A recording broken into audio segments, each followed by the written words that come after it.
Miren, hay preguntas, buenas preguntas. Regresamos, seguimos con Cuauhtémoc, con el licenciado Cuauhtémoc Velasco Oliva, presidente de la Organización Social Ciudadana por un México Incluyente. Y me da gusto el tema que hemos tratado, que fueron varios. Yo hice una pregunta al final y la quiero retomar del público. Concretamente, ¿tú qué opinas como ex legislador? Supongamos que estás en la Cámara todavía. Supongamos que eres un diputado en funciones y que alguien te dice, oye, señor diputado, yo quisiera que a través de usted fuera la voz de muchos ciudadanos y que a todas luces vemos que hubo una mano negra de parte del fiscal de la nación, de Gers Manero. ¿Usted cree que debe de irse después de la derrota que aparentemente tuvo en la Suprema Corte de Justicia? ¿Fue una derrota? ¿Perdió? ¿O se aplicó la ley? ¿Se aplicó la justicia?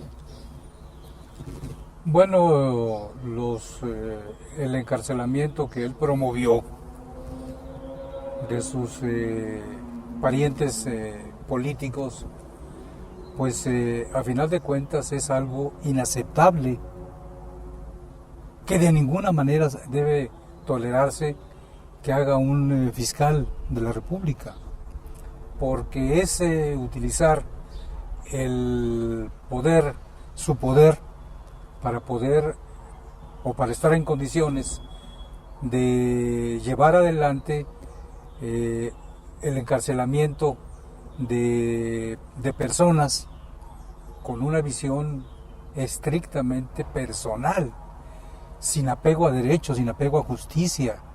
Realmente llama la atención que esto haya podido llevarse a cabo gracias pues a la buena disposición que encontró de las autoridades de la Ciudad de México, y estoy pensando en la Fiscalía, estoy pensando en el Ministerio Público, porque la Suprema Corte de Justicia lo que ha puesto en evidencia es que no había tales delitos, y entonces que con base en esos delitos inexistentes se encarcelen a dos personas mayores, alguna que en su momento tenía 88 años, acusándolos de haber hecho algo en el cual no tenían una responsabilidad criminal, pues realmente es algo que no se puede aceptar.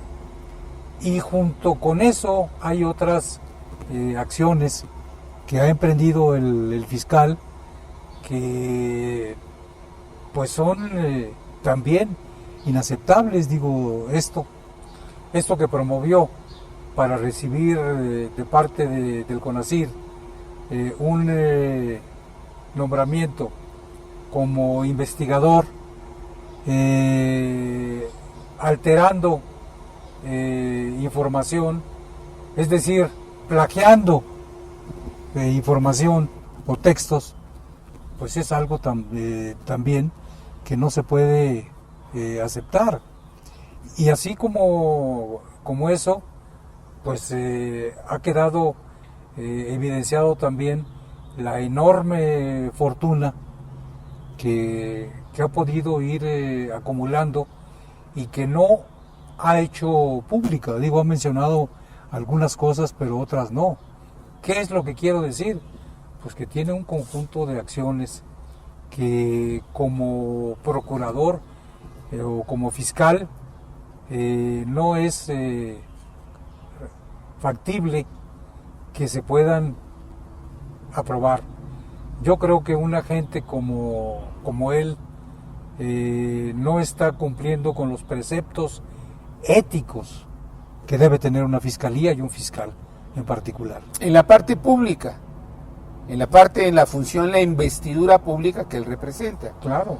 ¿No? O sea, abuso de poder, abuso de ciertos manejos que no son claros en la acumulación de sus riquezas, y este nombramiento o reconocimiento o asignación del CONACYT de algo que él no ha desempeñado, ¿no? Así es. Pero además, ¿eso no es corrupción? Pregunto, ¿eso no es corrupción? Es abuso de poder y es corrupción, definitivamente.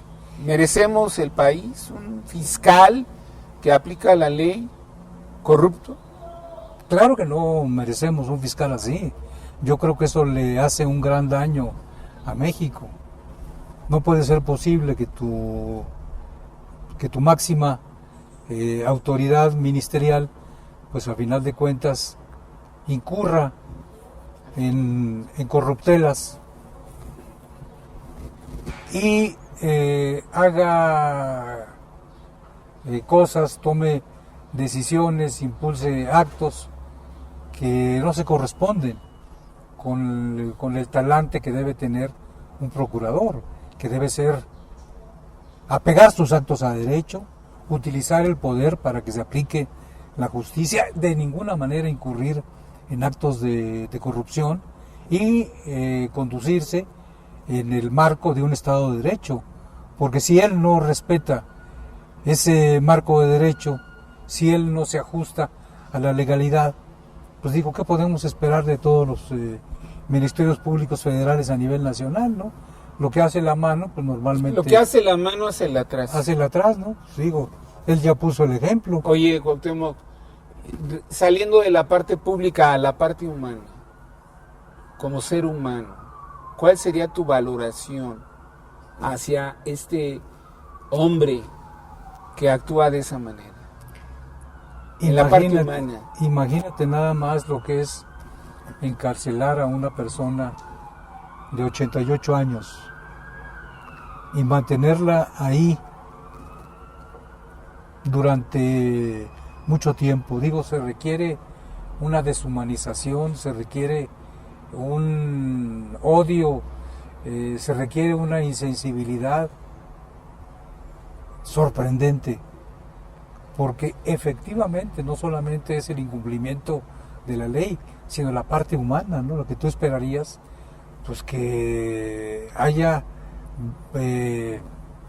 bondad o haya un sentido de equidad, haya un sentido de justicia y no de manipulación de la ley para castigar, para sancionar a una persona mayor y mantenerla en la cárcel. Y todavía estoy pensando en la grabación que se hizo de su conversación con su colaborador, con su subprocurador, donde él está diciendo, bueno, en el caso de la Suprema Corte de Justicia, nosotros podemos ahí tener 4 o 5 gentes que a final de cuentas nos respalden, es decir, haciendo un manejo, un uso del poder absolutamente inapropiado. Entonces, no es aceptable en ninguno de los sentidos, y qué bueno que tocas la parte humana, ¿no? Porque es algo fundamental. Se requiere mucha frialdad, mucha crueldad, y no utilizo otras palabras u otros términos para poder calificar o describir adecuadamente una conducta de esa naturaleza. Finalmente, hay otra pregunta del auditorio. Nos dicen que si tú crees que el CIDE lo quieran convertir en una escuela de cuadros de Morena, por lo que ha pasado y por la imposición de un director que a todas luces está cómodo con el presidente. ¿Será así? Pues evidentemente que hay la intención, el deseo, el propósito de transformar al CIDE y de quitarle toda la parte crítica que tenía. Mauricio Merino ha puesto en evidencia cómo desde ahí, sí, es cierto, él emprendió toda una cruzada a favor de la rendición de cuentas, a favor de la transparencia. De aquel ejercicio de 3 de 3. Así es.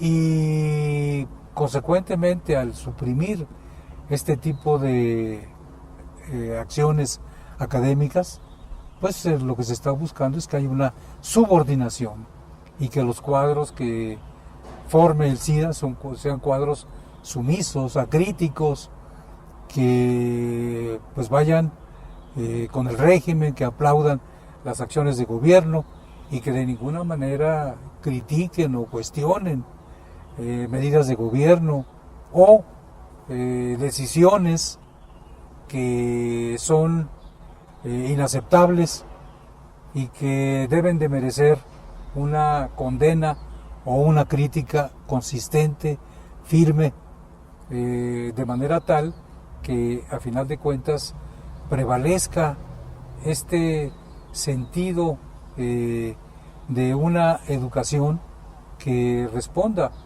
a las necesidades del país y no a un modelo ideológico o a una visión de gobierno que definitivamente no busca el bienestar, sino súbditos. Súbditos.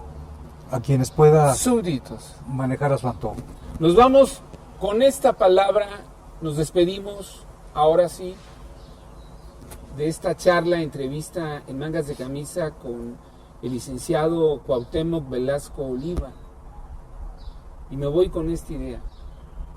Soy ciudadano, no súbdito. ¿Te parece bien? Me parece muy bien. Que pongamos este hashtag en Por un México Incluyente. Me parece muy bien. Ciudadanos, no súbditos. Nos despedimos. Muchas gracias. ¿Te late? Me late. ¿Te late chocolate? Me convence, me gusta. Me gusta. Hashtag soy ciudadano, no súbdito. Magnífico.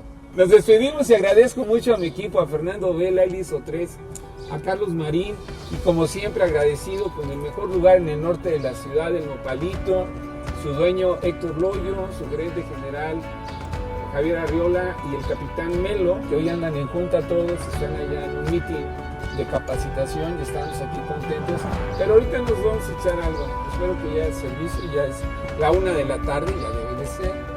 ¿Aceptas un taquito? Sí, pues cómo no. Con Eso, mucho... ¿no? Nos vamos, nos despedimos y hasta la próxima. Juan Lanza Huerta.